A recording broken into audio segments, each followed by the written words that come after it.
This scene on the Madder Valley Railway is not the work of the Pendon team. It was all built by one man, John Ahern.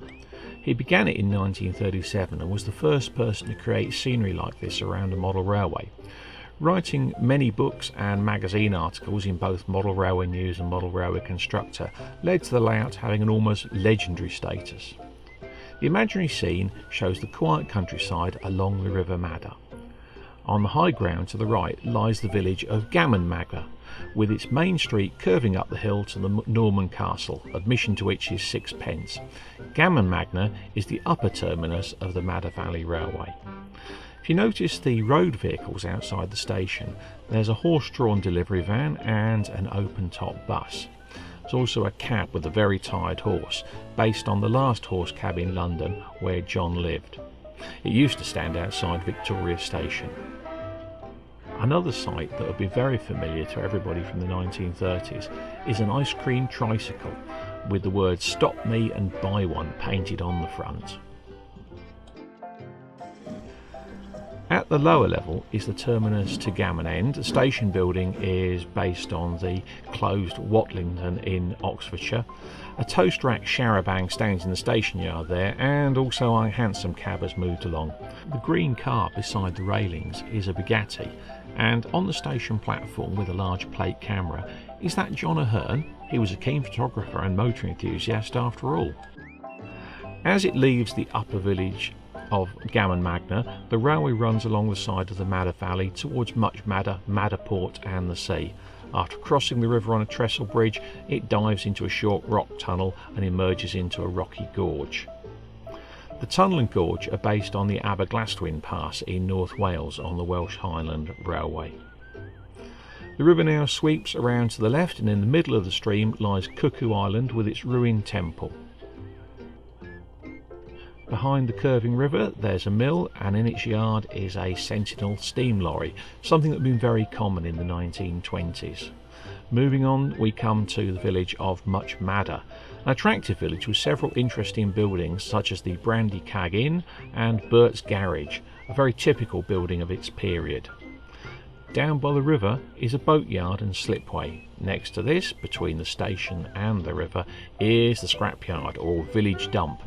You'll see several old bedsteads, tin bars and the remains of a bull-nosed Morris in there.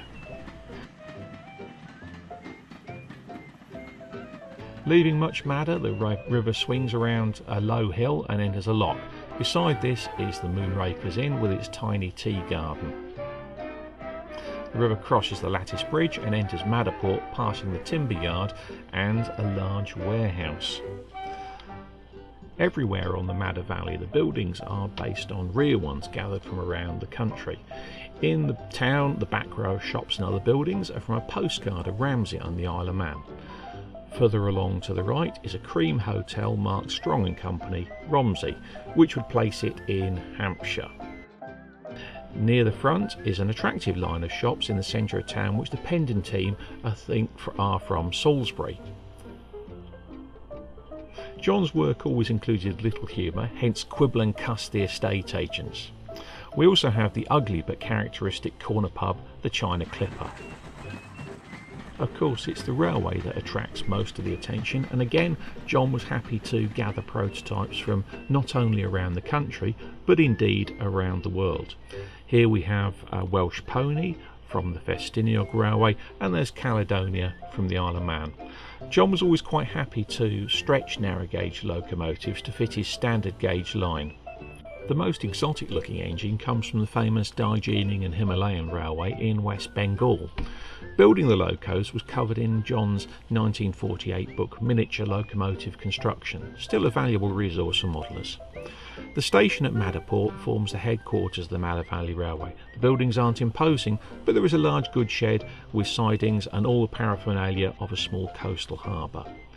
The harbour offices are behind the station, and the original, built in 1822, can still be seen at Poole in Dorset.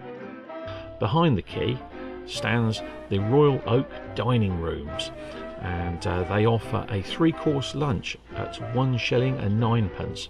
Quite expensive at the time for a place like Matterport. The Madder Valley Railway is a unique example of early railway modelling. Quite apart from its value as a relic, it's a fascinating and carefully observed scene that tells us an awful lot about the 1930s in small town and countryside Britain. It's a great achievement that, despite its age, we're still able to enjoy this layout at Pendon.